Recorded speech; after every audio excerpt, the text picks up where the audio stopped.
All right. Hey, folks, I want to share with you today how I built a sidewalk for this dial. You can see in these two images a couple pieces of curb of the sidewalk, but I want to share with you how I actually made a sidewalk like this here with all the, cool little grout lines and the curb lines and the textures and the different staining and different stuff like that kind of make a sidewalk unique to the place that it is. I mean, all sidewalks have some basic stuff in common, but you'd be surprised to learn that, and I was, that just how sidewalk layouts vary from coast to coast and Midwest and things like that, and different widths of sidewalks and stuff, but we'll get into that. But this is pretty cool. It's pretty simple to do. I mean, basically, the magic in this happens with a bunch of washes. Once you get your lines laid in, you can add washes and make some pretty cool effects, but we'll get into that throughout the video. But I just want to share with you real quick up close how this one looks, and then we'll go into how I built it. You can see all the different lines and the curb lines and different things going on in here, some stains. But it all starts with pink XPS foam. So beginning with the measurements, I didn't have any particular length in mind that I wanted. I had a shape, so L shape was going to be what I wanted. But if you look up sidewalk basic, minimum measurements, you're going to find that sidewalks come in a variety of widths. The minimum being, if you're downtown, and I guess it would depend on, what county and state you're in. But for me anyway, the minimum distance or the minimum width of a sidewalk is 5 feet. That's the minimum distance or the minimum width that people can walk down the sidewalk and pass each other. Then they go from 5 foot, 8 foot, 10 foot, things like that. But so we're going to base this sidewalk off the bare minimum, a 5 foot wide sidewalk.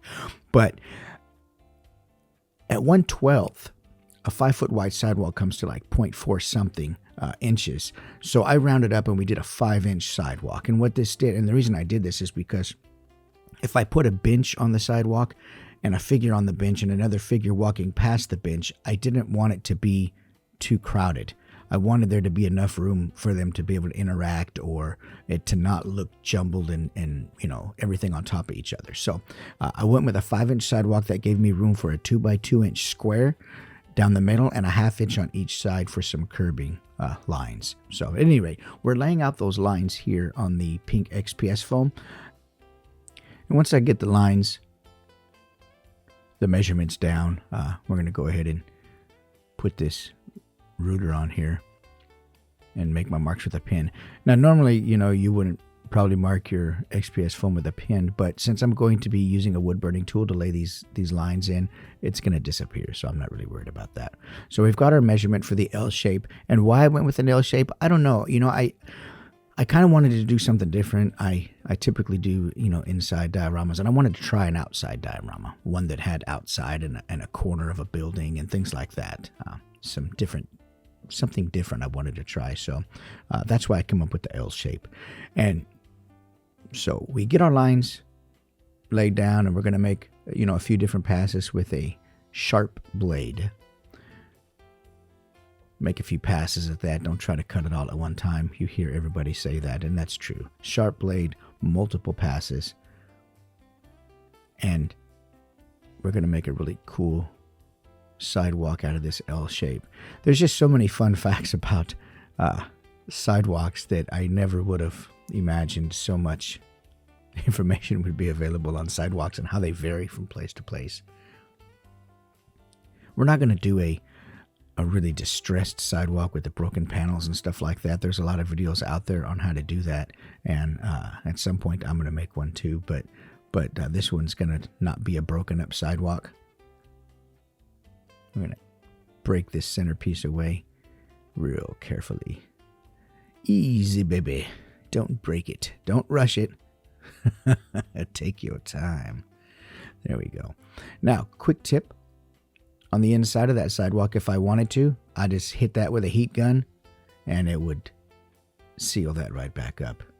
I'm not too worried about that because I'm just going to, paint over that. It's going to be on the inside later, so it's not that big a deal. But if you wanted to take that and get it back to normal in there so that there weren't those little divots in there, then you just make a few passes of that with a heat gun. Do a light sand if you wanted to, or you can add a filler and then just hit it with a heat gun and it fixes itself right up. We're going to find our middle lines here. Remember earlier I was saying we want a 2x2 inch square, and that looked pretty realistic for the figures. So I find my middle line here, and I get the T-square out, and we make the middle line, then we make our curb lines. You can see on the far right side I made a little curb line to the outside, and we're going to do the same thing here. We're going to make a curb line on the outside of this piece also. That would be street side. So the outside of this is going to be the street side. And we're going to do the same thing on the building side. We're going to make a line about 1/4 inch down there. And that fills out our 5-inch wide piece of foam for the sidewalk. We'll just make that. And then same thing on the other part of it. And even in these sidewalk panels, I mean, they vary, like I say, from state to state, man. Some of them are different sizes. Some of them are made out of different materials. Some of them are just, there's so many variations. I wanted to keep it fairly simple and kind of familiar to what I know a sidewalk to be. And so we kept it with the 2x2 inch square. And you can see I've got all my lines laid out there on the first section. And then we're going to, these alternating lines I'm putting in here, I'm not measuring these. I'm just eyeballing them. I'm going to stagger them in between each 2x2 panel. And that's going to give me a little line for the inside of the curb. Some places have lines like I'm doing here. Some places have a solid line. Some places, you know, it really just varies. So I just wanted to make a staggered line in between each 2x2, you know, slab or panel of concrete. And that way it looked like there was some, you know, nice aesthetic to it. You know, just a staggered curb line there. Same thing on the other side. And you know, it's funny because this is so I don't want to say magical, but I mean, it really is, when you can take just pink foam and transform it into something so cool looking, man.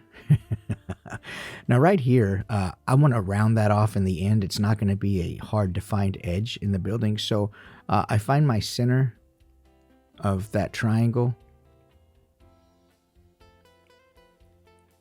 and eyeballing it like this is not the way to do it. So I'm going to get a ruler out and go right from that corner out to the corner and kind of divide that right up the middle. Then I'll put that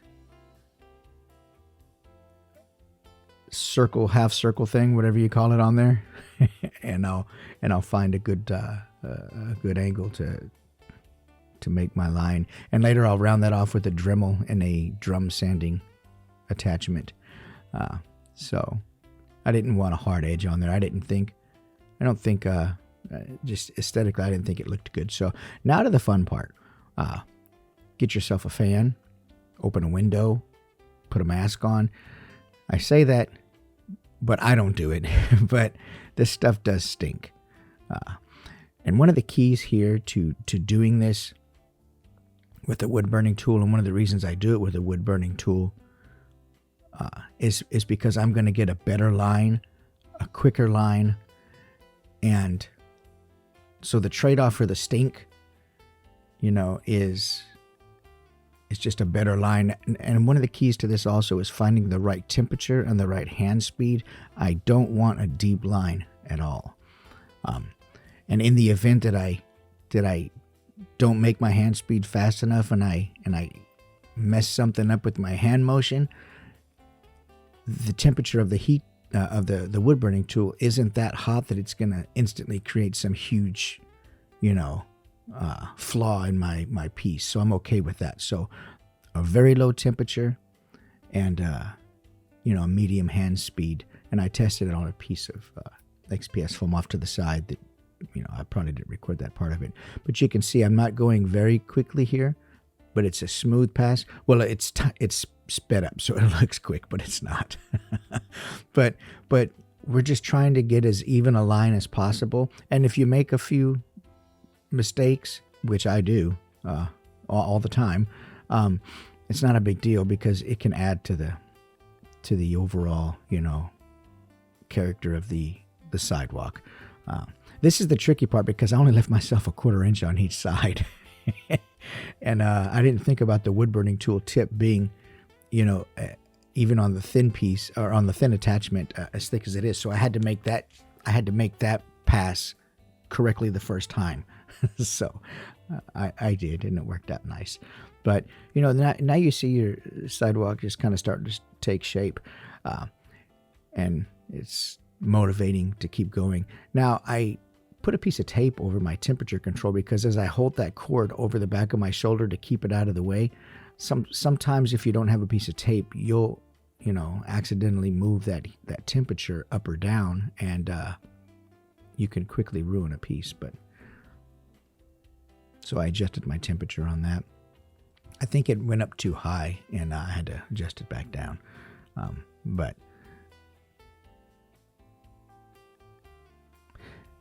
You can do this, I guess, if you didn't want to do it with a wood burning tool. You could do it with the way you make your brick walls with probably a X-Acto blade and a pin, dragging it back through, opening the lines up a little bit. But I honestly, I think this approach is better just because the more consistent shaped line that you get, and it's less work.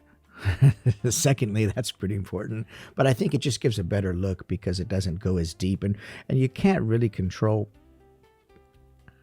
how deep you go with the X-Acto knife like you can with this, and this gives just a better looking line in the end for a sidewalk, I think.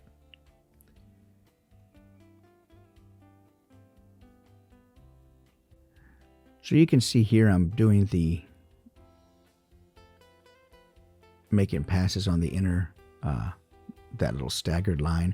Now, curbside, street side, it would make sense, but I got to questioning myself as I was doing this, would there be a line to the inside where the building is? And I don't think there would be, but it's my sidewalk, so we put one. Then after you're all done with your lines, I just hit this with a really nice 2-in-1 Rust-Oleum gray primer spray paint. If you haven't seen the video on how to use the spray paint, I do have one available on that. And you can use whatever color you want, or you can, I didn't lay a Mod Podge coat over this. I just sprayed right onto the foam, but you have to be careful. You have to keep your distance. You have to build your layers up and dust it on, get a few layers built up, then you're okay. But if you're not comfortable with doing spray paint on foam, then by all means, don't let me be the one that makes you think you have to. So here's where the magic happens, man. After this paint dries, and one of the great things about using spray paint on styrofoam is it gives you a durable finish that won't wash off when you use a lot of water-based paints, and a lot of water is going on top of the piece. As in the case here, it won't wash off. So part of the magic in this is really gray, and I want to take some of that dark edge off and add some texture, some staining, some different shapes that you would see on a sidewalk that give it its character. And that's what I'm doing with the paper towel here. I'll brush that whitewash on. I'm listening to something. Who knows what I'm listening to, but I'm doing it. I'm in my little zone. So we'll brush that whitewash on with a chip brush, get it on there real, good and liberal. Brush it on, then take that paper towel, and don't take all of it back off. The reason I use a paper towel is because it has those hard edges and crinkles and wrinkles, and when you dab with a paper towel, don't wipe. When you just dab, sort of stipple with it, you take back up some of the wash and leave the pattern of gray paint showing underneath it, and it looks really cool.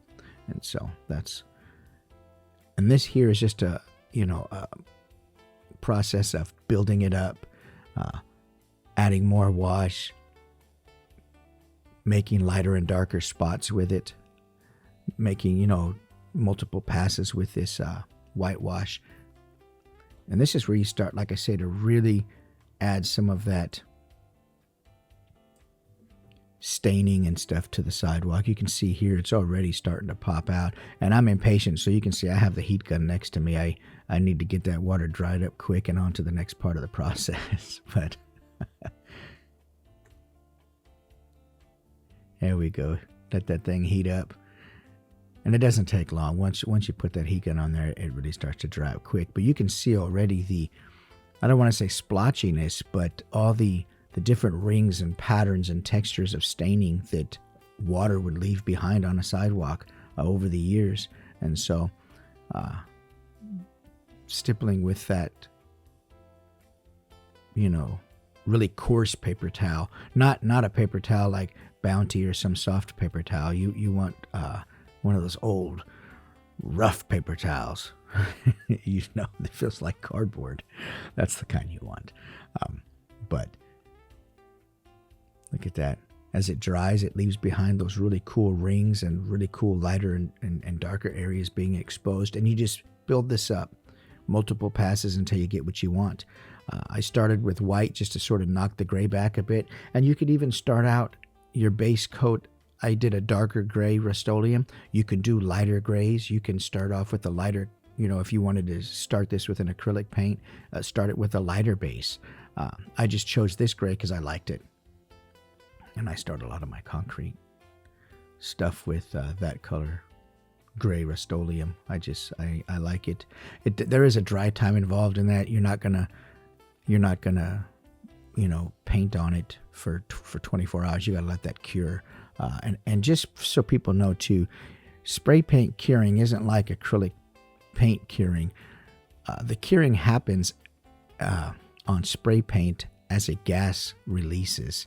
And once that gas is done releasing and doing its chemical process, then it's cured. You can't speed that up with a heat gun. You can speed acrylic paint dry time up with a heat gun, but not a spray paint. So please don't think that you're going to spray the spray paint on there and then put the heat gun on there and it's going to dry faster. It doesn't work like that. It has to go through a gassing process where it chemically cures. So you won't be able to proceed with this after you spray paint it for about the next 24 hours. And don't try to rush that because you'll get a gummy mess and you'll ruin your piece. So anyway, here we are going. Look at this, man. Look what that paper towel does. I just lay down some more white, stipple it with that paper towel, and we're getting some really cool textures and patterns in this, and it's just starting to really look really nice. And I'll hit this with the heat gun again because as it's wet, it tends to look more vibrant and not as, it doesn't look true to how it's going to be when it dries. So I'll hit it with the heat gun, and then as I see I need to build up these washes a little bit more, I'll do that repeatedly over and over in different patterns until I get the desired effect I want. Heat guns or hair dryers, really, really valuable in speeding up and saving some time. No doubt about that. This old thing, this heat gun I've had for years, bought it at Harbor Freight. It's broken. I've opened it and fixed it. It just keeps on going. Look at that, though. You can see those patterns being left behind. And I wave my hand there because if I can't keep my hand there, then I know I'm too close with that heat gun and I don't want to melt my foam. So if I can't keep my hand there, then I know I need to adjust how close I am with the heat gun to the foam. That's why I wave my hand occasionally in front of between the foam and the heat gun. So you can see we got some staining left behind there. Looking pretty good. Now we're going to add some brown staining and do the very same thing. Depending on how dark you want this, you just add more or less water to it. Put you a glob of paint in there and mix it in with some water. And just do the same process. I'm going to get a different brush because I don't want to mix those. I may want to use that white again later for something. Get all that brown up off the bottom.